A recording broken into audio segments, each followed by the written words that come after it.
Now let's imagine that the problem is not that you do not have ideas, you do not have goals, or you do not have desires to fulfill, but the problem is that even after writing down those ideas to execute and those goals and desires to fulfill, you spend hours or days or months or years thinking about what other people would have to say about your life.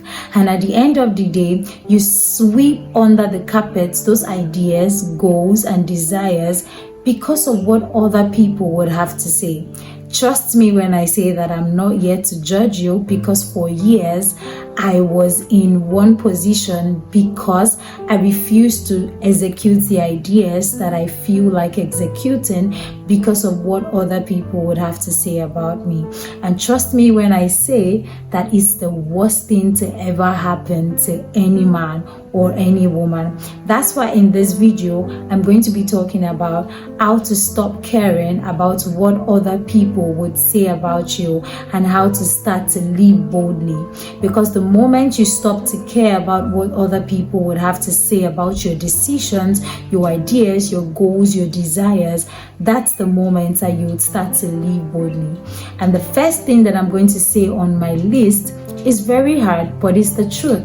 And it's that people are actually too busy about their own lives.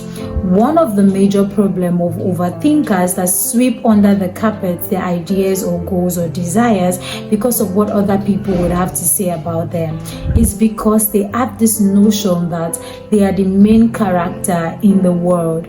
Trust me when I say that you are only the main character of your own life.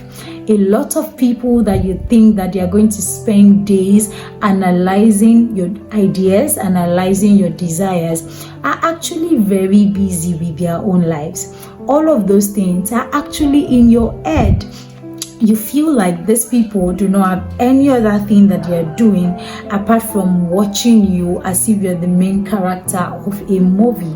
I want you to know that people have their own insecurities, people have their own life struggles, and most people are actually trying to figure out how to navigate their own lives and how to solve their own struggle. And you're not the only person that you're thinking about. They're thinking about their family, they're thinking about their jobs, they're thinking about their future, they're thinking about their finances and many other things. So it's best for you to do what you have to do because these people are actually very busy with their own lives. Now, the second thing that I would like you to know is that you cannot please everyone. You cannot please everyone. Now, the most perfect man on earth that has ever lived on this earth would be Jesus. And I feel like from Jesus' story, you should be able to depict that people would always have one thing or the other to say about you.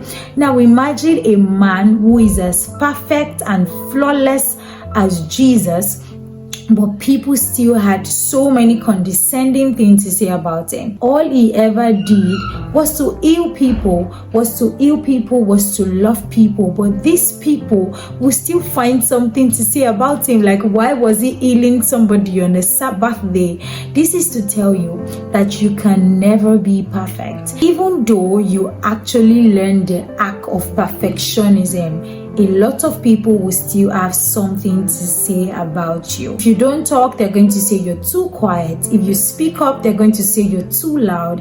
If you are funny, they're going to say that you are very restless. They're going to have something to say about you. So it's best for you to do what you know that God has asked you to do, or what you know that you're comfortable doing, and what you know that you're happy doing. And the third thing that I'm going to like to bring to your notice is always ask yourself, will this matter in 5 years? Now think about the most cringe thing that you've ever done, maybe when you were little. How many people do you think still remember those things?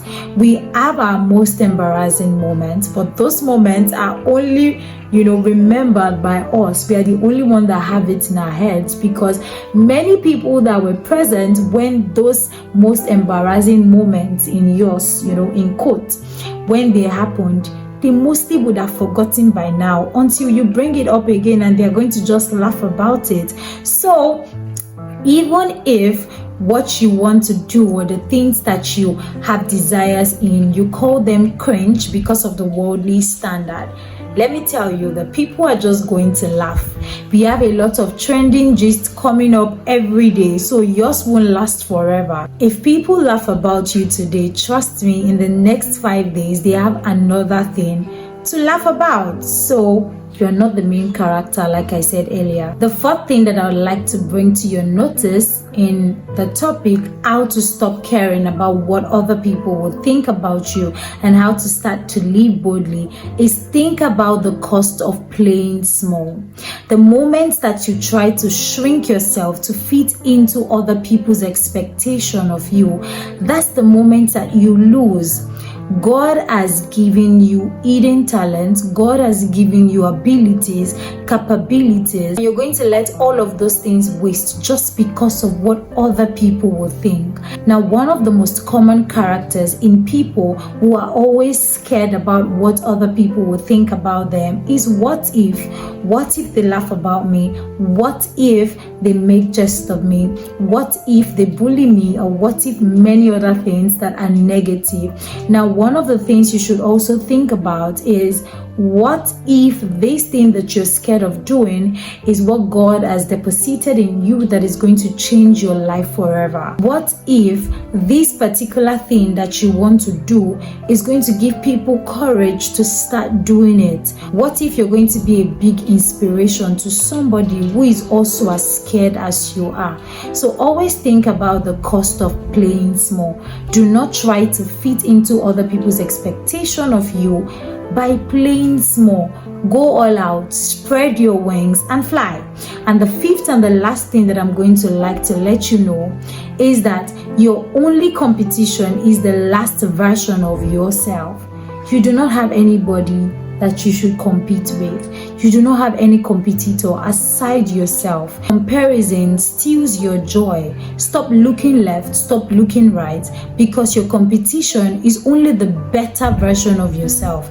Instead of saying, they have more than me, they have this, they have this, why not make it about yourself? Ask yourself the question, am I growing? Am I better than last month? Am I better than last year? Am I leaving my comfort zone to be better?